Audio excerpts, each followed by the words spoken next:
All right, so I think we're gonna get started. Welcome everyone. Thank you for participating in the chat. My name is Jasmine. I'm the comms coordinator here at Swipe Out Hunger. Again, thank you so much for being here. We're really excited to get to have this conversation with you all and learn more about college students today.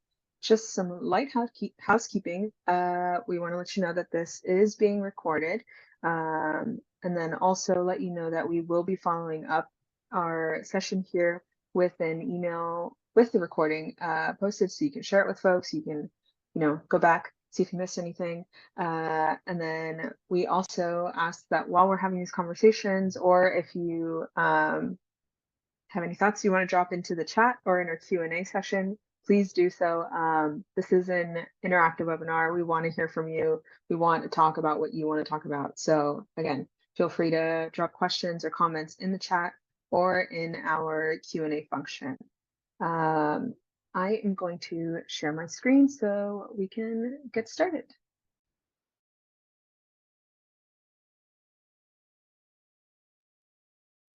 And just a heads up, since this is a webinar format, y'all are all muted and camera off. Don't worry about it. We can't hear you. Sometimes we get those questions. You're good.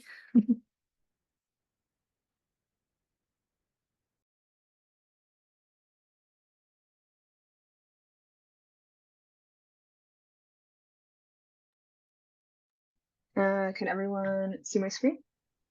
Yes? Yes, ma'am. Awesome. Okay. All right. Well, we'll get started now. We're going to do a quick overview of what our agenda looks like today. We're going to cover student leadership at Swipe with our staff member dedicated entirely to student work, to the amazing student work being done here at Swipe. Sage, who will cover what student leadership looks like here at Swipe, and the incredible initiatives that she's helped start and been a part of. And we really want to share that information with you all so you can get involved, so you can share it with your students, share it with other students. And then we'll dive into our student panel and hear from the amazing students we have here at Swipe who are doing incredible work in their own campuses. And then we'll dive into our audience Q&A. So while you're hearing these conversations, if you want to drop questions into the chat, if we don't get to them in that moment, there is a specific time designated to get to them in our Q&A. And I'm going to hand it off to Sage to get us started. Hi, everyone. Like Jasmine said, I'm Sage McCoy. I am Swipe Out Hunger's Student Education and Engagement Manager. I'm located in lovely Northwest Arkansas. It's nice and sunny and cool today. Finally getting some fall, which is nice. And yeah, I'm just going to dive right in to kind of what we're doing here at Swipe as far as bringing student leaders into the fold of the work that we're doing. The 4 students that you'll hear from today are all part of our Student Leadership and Advisory Council. This is our second cohort, and it has been so much fun to get to know these students. We have 15 student leaders from 12 different states, 15 different campuses, all holding various identities, experiences, and we talk about anti-hunger programs. We talk about how we can be more intentional in our work. We skill share, we problem solve. It's a lot of fun. And I'm really excited for everyone to hear from these incredible student leaders today. We also have Swipe chapters. So we know out there are lots of student groups, student organizations, clubs that are doing this work on their campuses, and we would love to bring them into our network, make sure that they can be connected with our staff, be among the first to know about resources that drop, and really join the network, engage, be a part of our community. And so we do have a form on HubSpot. We'll get all of these links to y'all throughout or after this webinar. It's a pretty simple form. You just need 4 students and a staff or faculty advisor. Fill out the form and you're in the network. And then we have a quarterly student newsletter. Quarter 2 just dropped today, and it's pretty simple to sign up, opportunities, announcements, things like that. And as a part of our community, we have a big Slack workspace. So there's group chats, there's different channels with different topics. You can direct message staff members, build that community, ask our huge network how they're solving whatever problem, look for input. It's been a lot of fun. This launched this summer. And then advocacy. Our advocacy department is incredible. They're doing so much work across so many states, and we need students to bring their voices to let legislators know how important it is to bring funding to these campuses to keep fighting hunger on their campuses. And so advocacy at swipehunger.org is how you get a hold of them. And all of this is on our website as well. And we just launched a new webpage with student resources. So swipehunger.org/students has all of this information all in one spot. I also want to quickly plug that we have our student survey open right now. This is a national survey asking students to share about their experiences with hunger. What is that affecting? How does accessing resources alleviate those problems? What barriers are they facing? And the more responses we can get, the bigger picture we can see as what we'll be talking about today. What is today's college experience like? So we do need help getting that out to students. And that will also be up in the follow-up email. But we have outreach materials. Students who fill out the survey are entered in a chance to win a $50 gift card. Campuses who are in our top 20% of participation, so looking at submissions versus their enrollment, will be entered in a drawing for a $500 mini grant for their programs. Thank you. Survey is there, and we will get all those outreach materials to all of our participants later on. All right. I think that's my big old spiel. We got a lot going on. It's really exciting. And now we're going to jump into our panel. So we have Ashley, we have Amber, we have Josh, we have Mike from various states and experiences. So we have Ohio represented, Colorado, Michigan, and Massachusetts, right? Yeah. I get Massachusetts and Maryland mixed up in my head a lot. So we're going to go ahead and jump right into this panel. We're going to kind of learn about what today's college students are experiencing. When we talk with legislators, sometimes even when we talk with admin, the story that people have in their head is what their college experience was like 20, 30 years ago, but it is so different. Students aren't all these 18-year-old bright-eyed, bushy-tail, right out of high school students. The average age of college students is around 26. 1 in 5 students are parenting. There's so many various experiences amongst college students, and knowing that bigger picture can help us help them. So I'm gonna let them each introduce themselves. Ashley, if you want to tell us a little bit about yourself, where you're at, go ahead.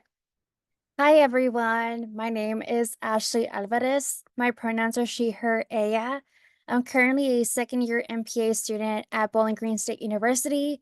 I'm also, of many hats, a graduate assistant for the political science department, as well as the summer academic youth programs. And I'm originally from the border town of Pharr, Texas, which is where I got my bachelor's in history from. Beautiful. Thank you. Josh, you want to tell us a little bit about yourself? Yeah, hey everybody. I'm Josh Newberg, getting my master's in social work at Oakland University in Michigan. And I also do some other stuff too. Just like Ashley, I am the president of the Hispanic Honor Society here on campus, and I also manage the pantry as well. Thank you so much. Mike. Hello, everyone. My name is Mike Hannigan. I am a farm and food systems student at Greenfield Community College, which is in the western part of Massachusetts. And I am currently the student senate president, and I am just transitioning from being the student trustee. I'm also the president of the permaculture club, and through the permaculture club, we've done a lot of work with the pantry here at the college on food insecurity. So I'm happy to be here. Thank you. And then last but not least, Amber.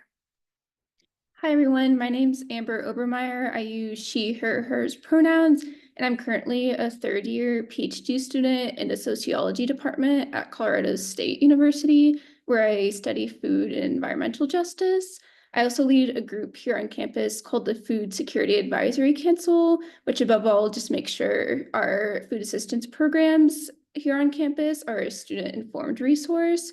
This year, I'm also a Colorado Water Fellow, so always happy to talk about the intersection between food and water as well. Beautiful. Thank you all so much. It is astounding how many hats students tend to wear. So thank you all so much for taking the time to share with our network your experiences and your thoughts. I just want to kind of start off with what were some of your main motivations for attending college? Why are you here? If anybody wants to jump in. I can start.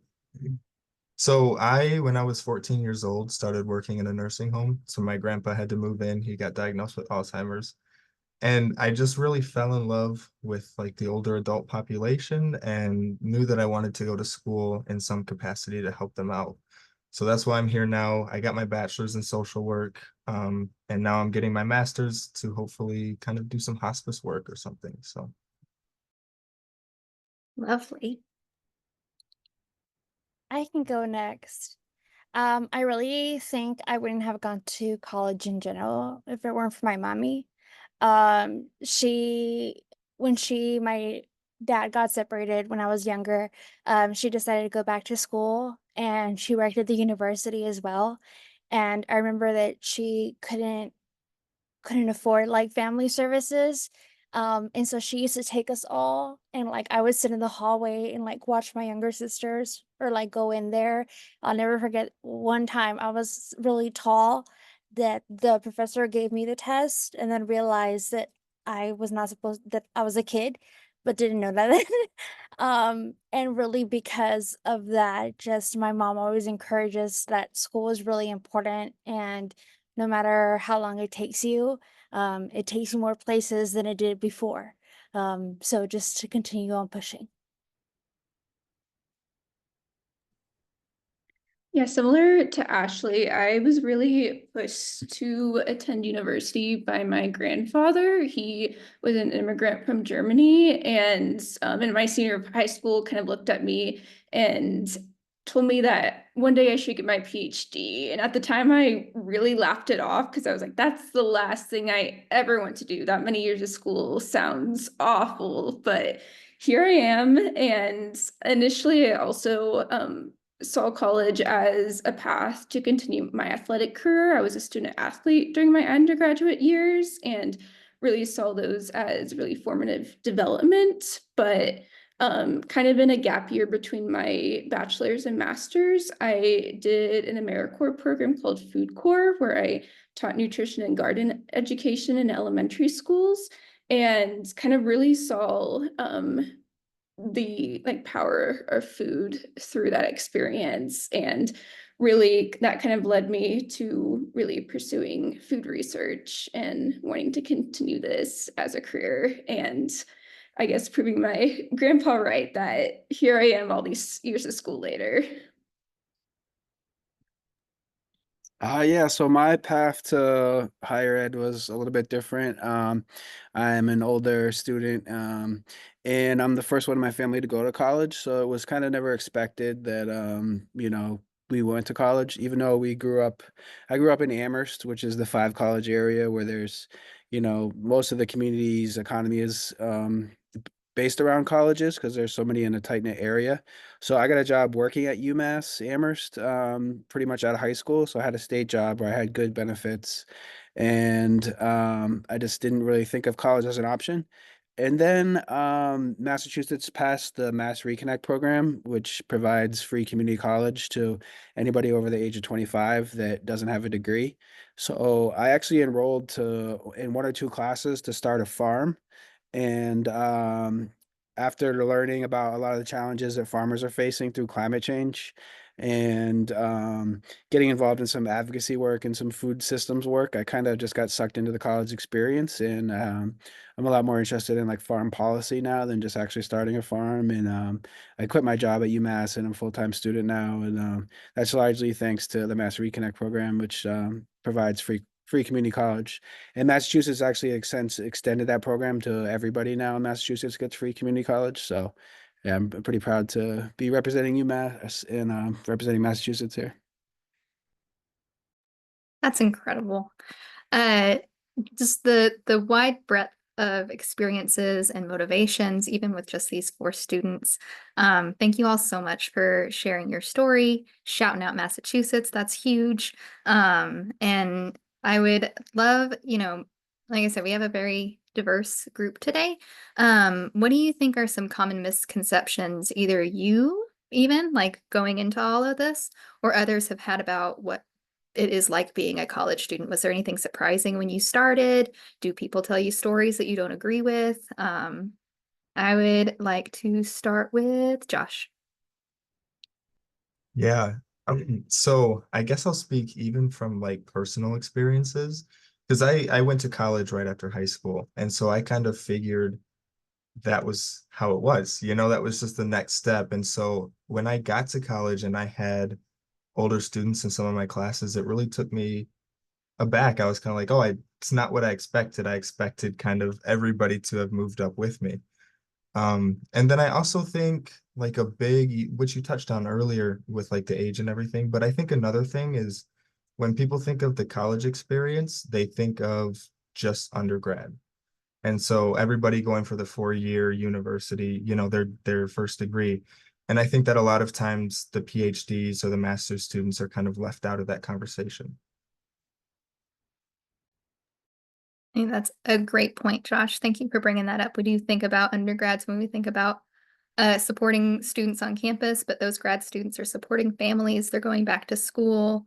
They're working full time. They have so many internships. That's a really great point to bring up. Thank you, Josh. Amber. Yeah, I also entered college right after my high school years. And I think the biggest misconception that I came into it, especially as someone who kind of had a vague interest around food and food systems coming in, was I just really didn't think that other college students would be passionate about like issues. I think in the media it's really portrayed as a lot, and there's even some stereotypes out there that during these college years, it's almost like a rite of passage to like survive on cheap food and like to have the diet of ramen noodles, and that just kind of be the norm. And that like, oh, once you're in that degree and can like make some more money, then you can kind of like pass out of that rite of passage. But it really just like brought me so much joy to realize that so many other college students are passionate about these issues and are doing such great work on their campuses. And oftentimes, most of the time, this work is extremely volunteer based and is sacrificing time and energy and balancing coursework and oftentimes other employment as well, but really just brings like great community together on individual campuses and also across campuses with groups like the advisory council. I also do kind of want to add on to what Amber just said, kind of bringing together what Sage had said and then what Amber said about like ramen noodles being some sort of rite of passage. And yet we have graduate students and PhD students who have families that they're supporting, who have little kids that they're supporting that need more nutrition than just what ramen noodles can provide as well. So just kind of wanted to mention that. Yeah, that multi-generational view of who we're really supporting when we're supporting college students is a great point. Ashley or Mike, you have any thoughts? I guess for me, I grew up in like one of the lowest income counties in Texas. So I didn't have the same, I guess, quality education as my other peers.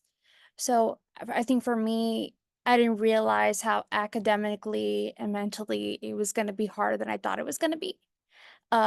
Because like I said, of not having the same resources that others did, to the point where like I didn't even know how to write a book report when I started college because nobody taught me how. And sort of making these mistakes. And I'm also the older sister of 3, and also feeling this responsibility as an older sibling of like having to do everything right, but mistakes happen. And also at the same time guiding my younger sisters from my own experiences of like what to do and what mistakes to move on and things like that.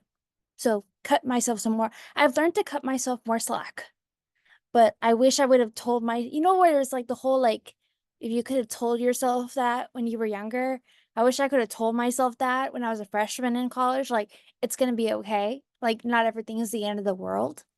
But I think that's very easy when you first start college, especially for me. I went to college 10 hours away from home, so I felt very alone.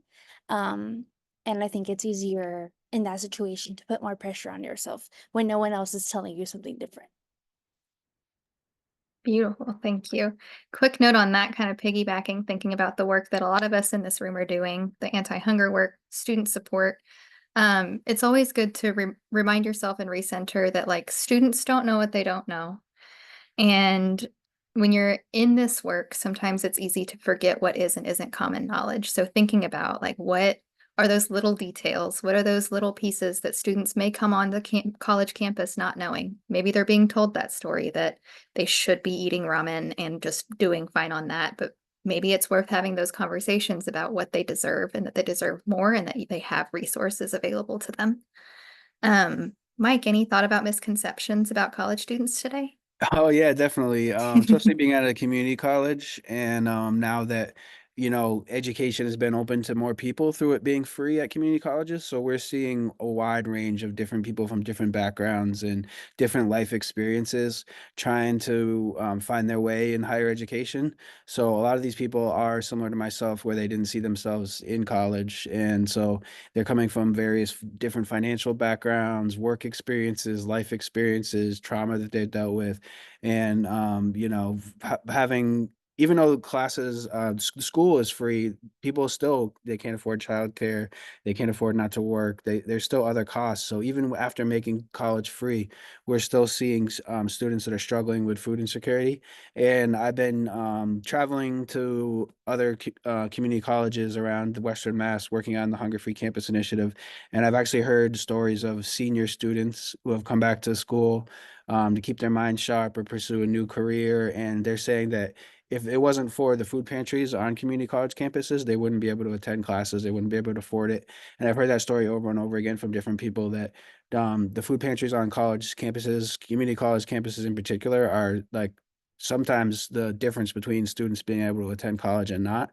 And I think that, it's interesting how much we're concerned with school lunches being provided to children until they hit 18, and then all of a sudden it's like a flip switches, and it's like now it's fend for yourself. But none of the issues that affect people food insecurity stop at 18. So we still have to deal with a lot of these challenges. And if you're having to think about where your next meal comes from, it's impossible to focus on school. So yeah, I just think it's a big issue that people don't think about when it comes to hunger, and it's been overlooked for a long time.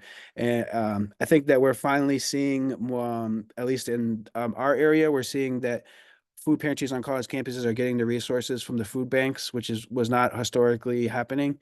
And now the food banks are distributing stuff to the college campuses. So I think organizations like Swipe Out Hunger have really done a great job of bringing shedding some light on this issue, which has been an issue for a long time and has been kind of just accepted, like the ramen noodles, like everyone else has mentioned. And now we're starting to see that people are starting to speak up and say it's not acceptable for people to be going hungry and trying to study and be the next generation of leaders. So we need them to be fed to actually focus. So. Thank you so much, Mike. Before I jump to the next question, any other thoughts or piggybacks? That was all really good. Cool. So you all have kind of like touched on this a little bit. We're all in this room because you all work in food insecurity in some shape or form in the world of college hunger. And it's always interesting to me. A lot of times people don't, graduate from high school and think to themselves, I'm going to work in food insecurity. You kind of fall into it. You kind of accidentally fall in love with it. I know that's what happened to me. So I would love to hear a little bit more from each of you, like why you wanted to get involved with food insecurity work and how that has shaped your experience and perspective as a student.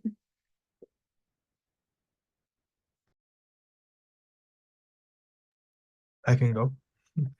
Um, so I actually, during my Bachelor's of Social Work internship, was placed in our pantry campus.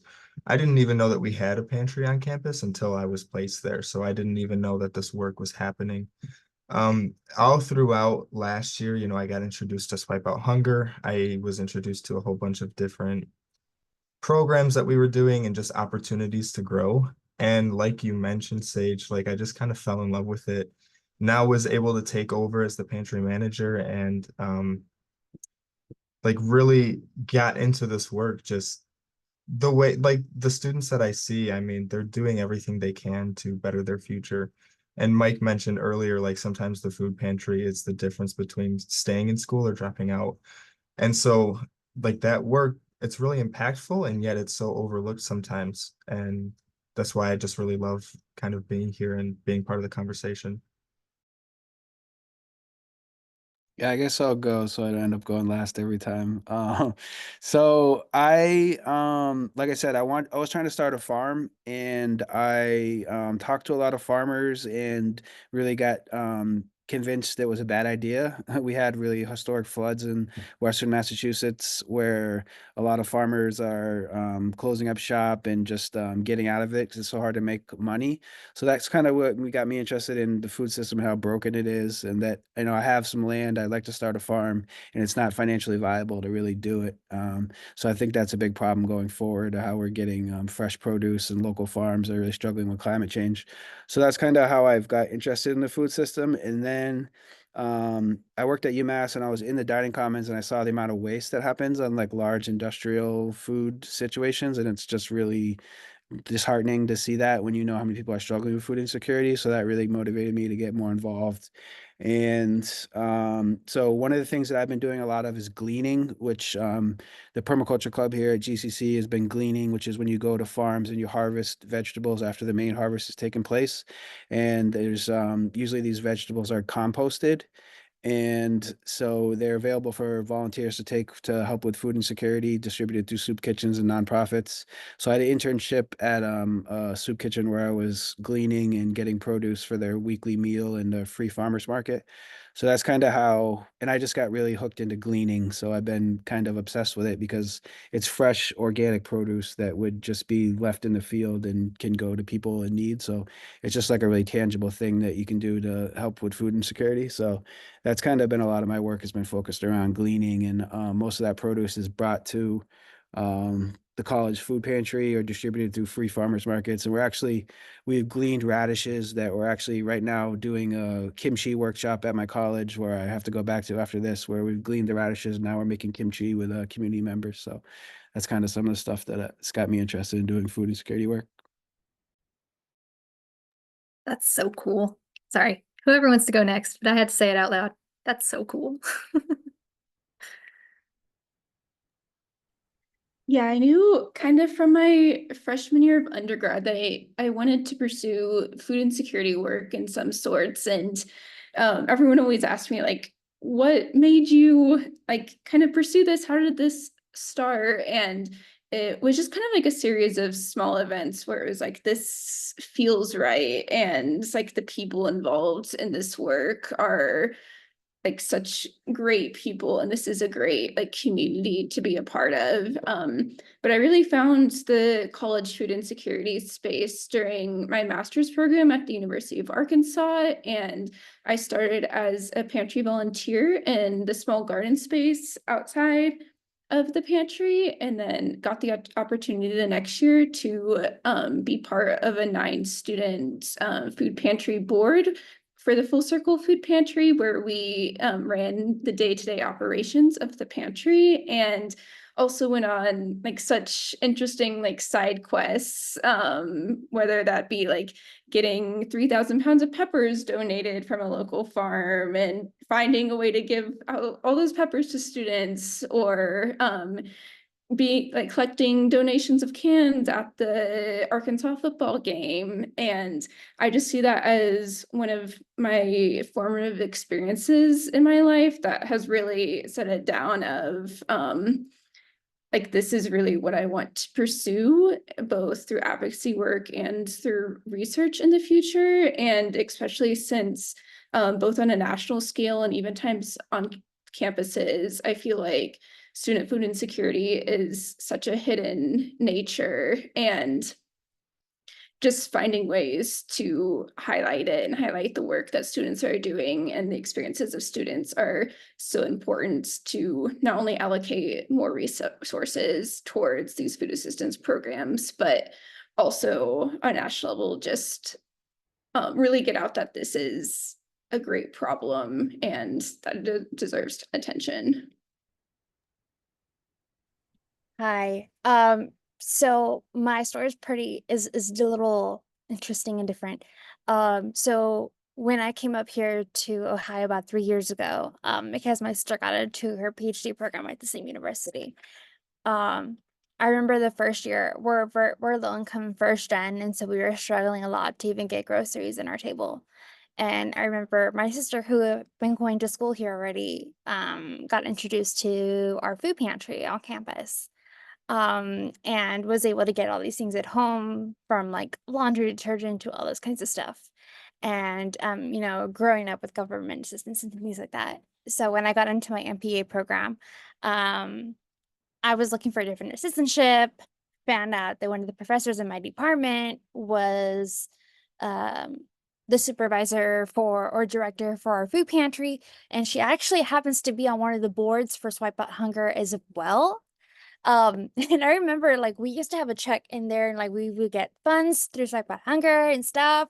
And I'll never forget when I first started, it was life-changing. I mean, we served over like between 1,200 to 1,300 people like a month. And that includes like student, staff, and faculty. And I remember at that time, she was like, I think it was like during the first cohort, she was like, Ashley, you should join this. And I was like, this first year is hard. With grad school too, like, let me figure it out. And then it happened to be after my contract had ended, I got reached out, and I told her, I was like, should I do it? Should I not do it? She was like, you should do it.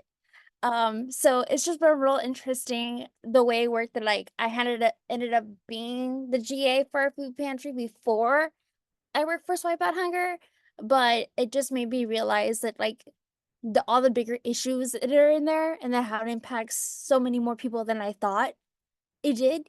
But also it's been a great opportunity to be able to connect, especially with international students across the world, on our campus. And it made me make a lot of friendships, because I got to know them while they were in there, and I would ask them, like, how are you? And then I would run outside of school also with them and be like, how are you?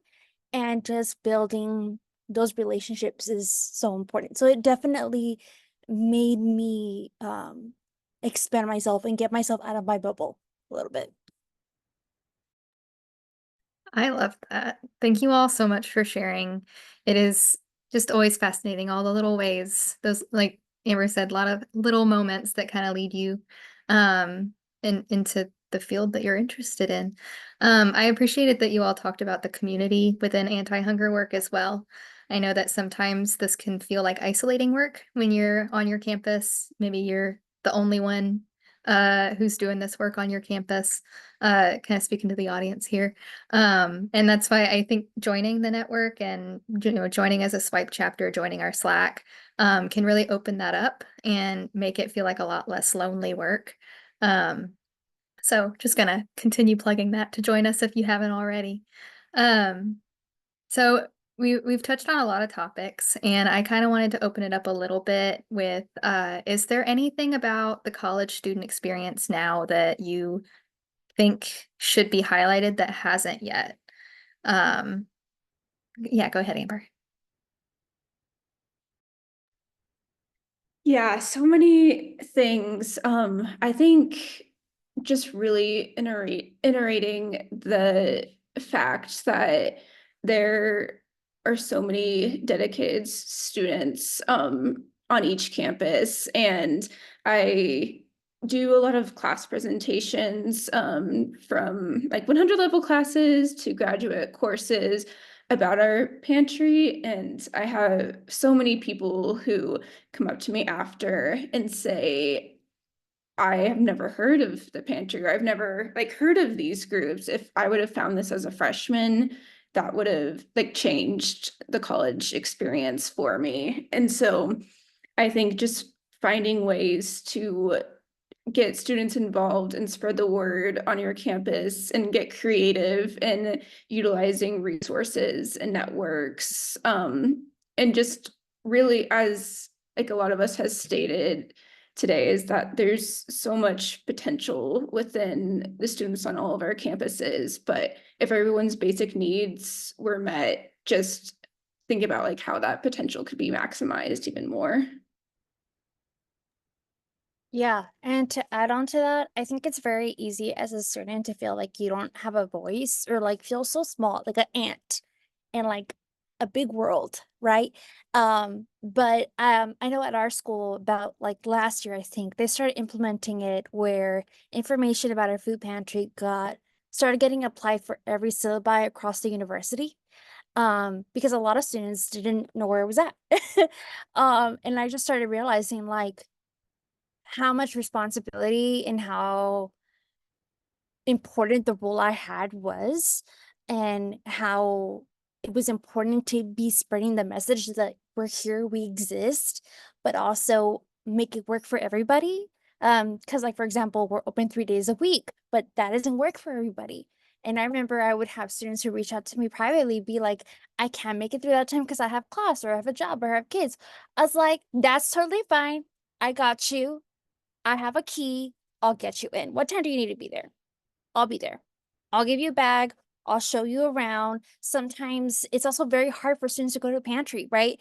Because nobody wants, for some people, it's harder to show that they need help, if that makes sense, more than others. So it's accommodating it, remembering that like you're a student as well. And also like making them feel comfortable that like, hey, I'm struggling too. I may be doing all this, but it doesn't mean I'm not struggling either. And just making it feel as comfortable, and that like I don't think struggling should be normalized, but that there is resources out there and you are seen and we are here to help you. To add on to what Ashley said too, I know that we mentioned earlier it can feel like isolating work. Sometimes you might be the only one on campus that's kind of advocating for food resources. But for students, it's also isolating then too, if they need that help and they feel like they're not supported by their campus or their community. Just even starting those conversations really does open up and conversations about it and then break down those stigmas so that students do feel more welcome. So even if you're not doing something huge, just having one conversation with somebody can really change how they view getting help, how they view just food insecurity as a whole.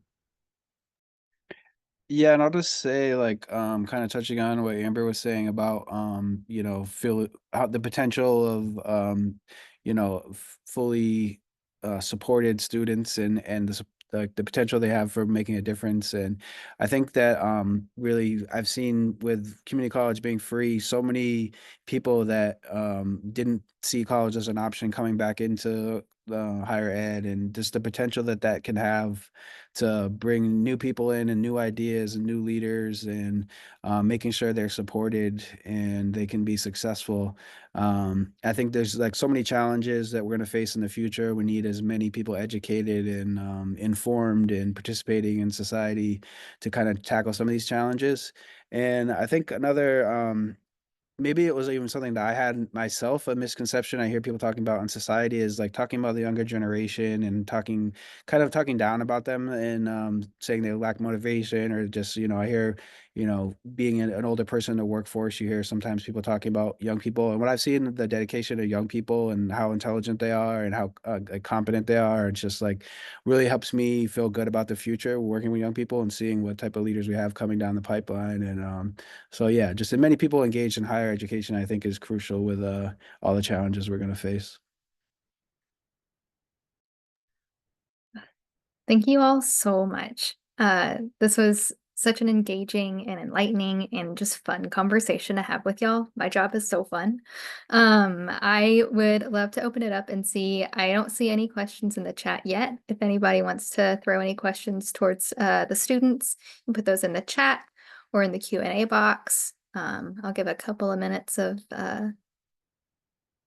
check it, let people type if there are questions.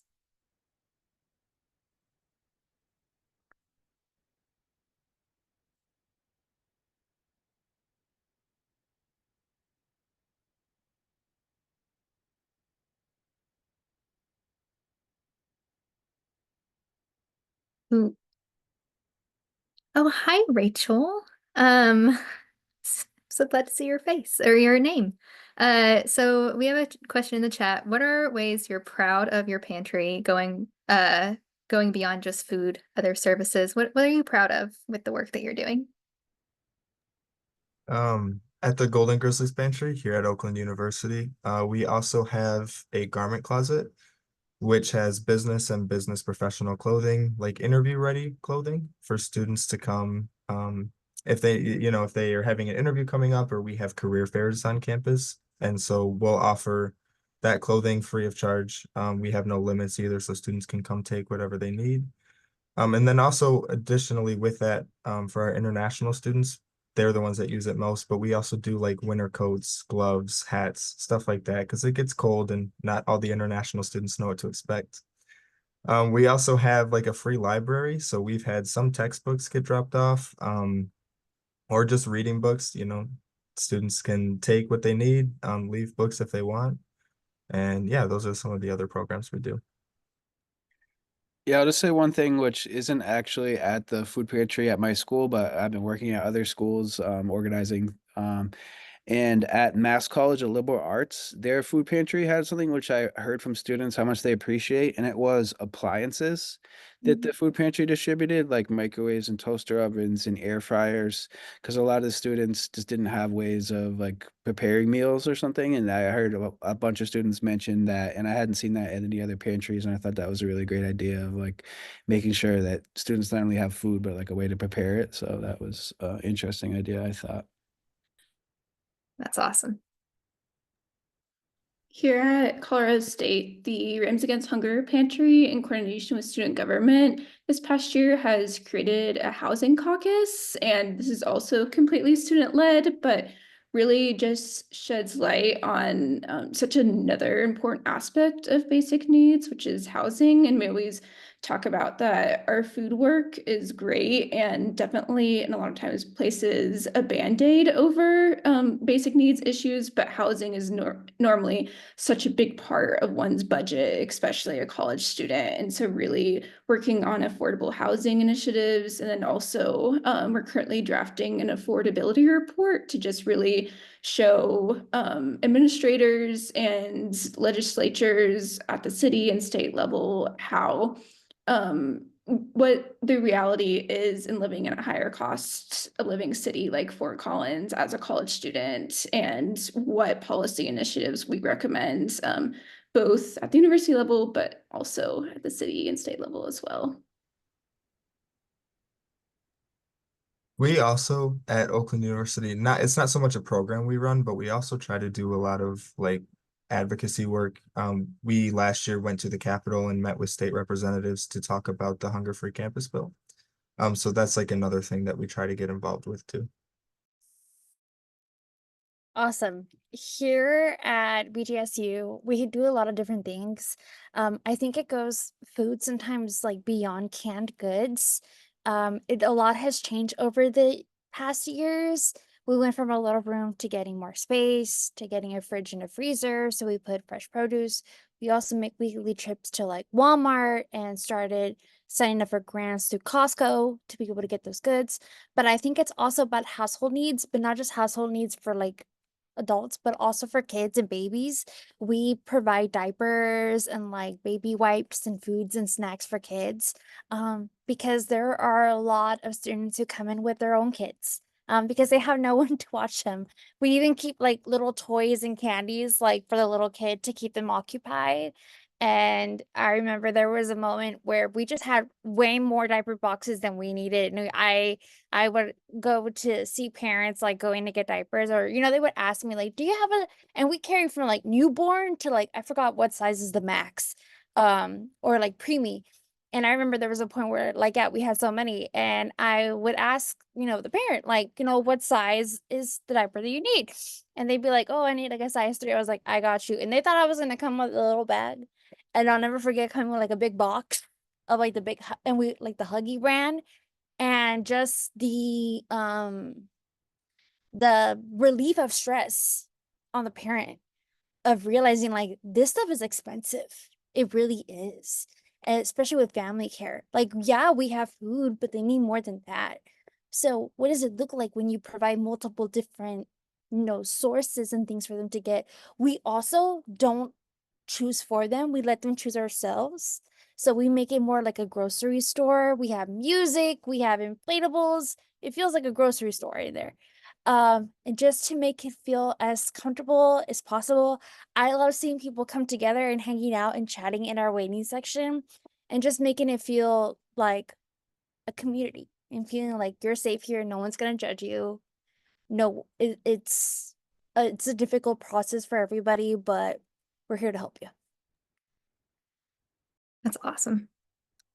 I love hearing all of these different initiatives y'all are able to build into your pantry work, going beyond just food, and also just thinking about like all of those, whether it's food, diapers, clothes, that's all opening up budget for students to not have to make the choice between education and food, or picking up extra hours and studying, and opening up those possibilities. So thank you all so much for the work that you're doing.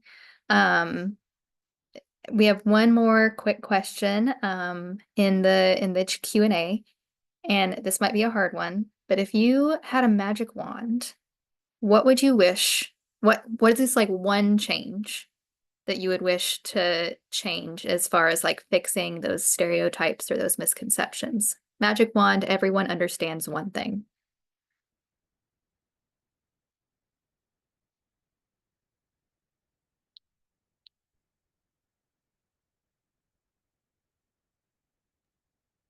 I think oh no, Amber, you can go.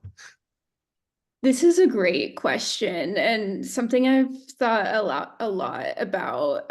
I think above all, I think recognition of all levels. I mean, when you look at the data here at Colorado State University, 1 in every 3 students experience food insecurity at some point when they're a student. I know that data is even higher at other universities, and depending how it's collected, and that is such a large portion of the students on a campus at any given time, and is even higher in certain demographics and groups of students. And so I think just recognition from all levels, from something from, like Ashley was saying, recognizing on all the syllabi of here is a student resource that's here for you, to all the way up to the highest individuals at the university, the administrators, the presidents, the provosts of, hey, our purpose here at this university is to prepare you for your future careers and future lives. We're going to be here for you as you go through your journey and provide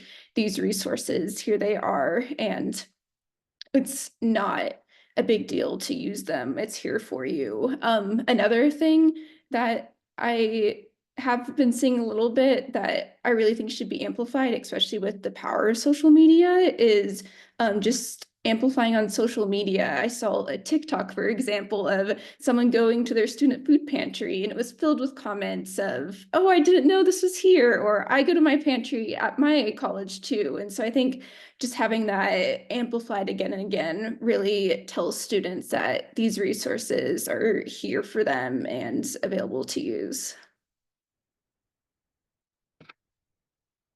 I would piggyback off of what Amber said and just really have people understand that it's a problem that touches everybody. It's not just one specific student or one specific situation. It's a whole bunch of different situations that students are going through and every student goes through. And then also, almost a stereotype when it comes to pantries that I would like to change is recognizing that it's more than just like food. It's everything that we mentioned, and then it's also this place where students can go and they can feel welcomed and they can feel safe and they can feel like there's just a community there to support them.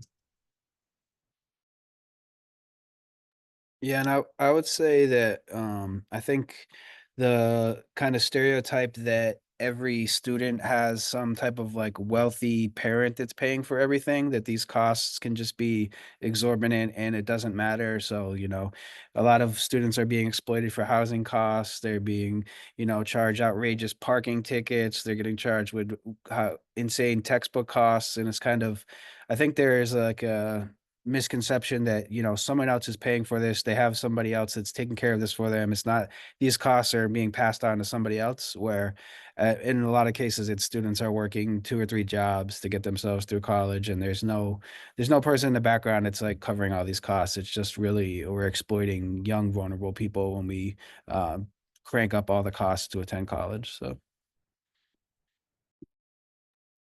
And I guess I'll end it by saying community is key. It's really hard to do things by yourself. Even our pantry, the way it is today, did not happen in 1 year. It took years. We started, I think, in 2020 when COVID started, which was very interesting, starting things in the beginning of the pandemic.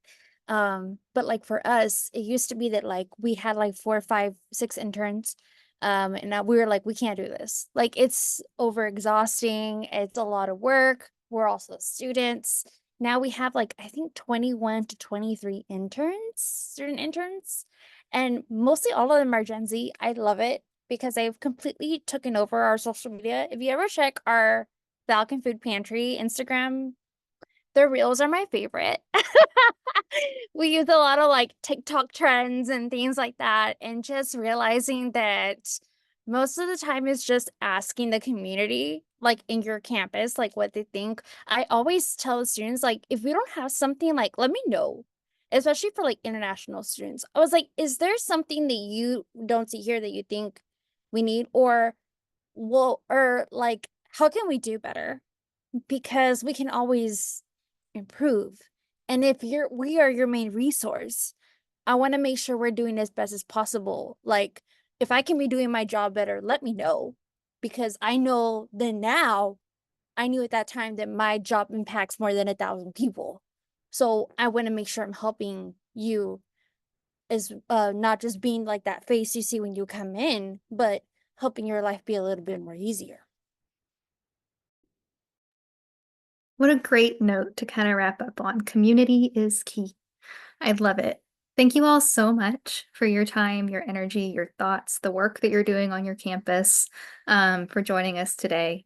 I'm going to pass it off to Jasmine for our closing and some reminders. So take it away, Jasmine. Yes. Oh, this is such a fun conversation.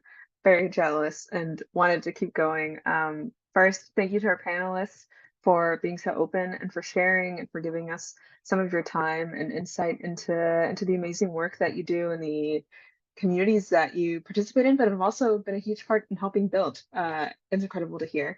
Thank you to our attendees for, again, setting time aside to learn a bit more.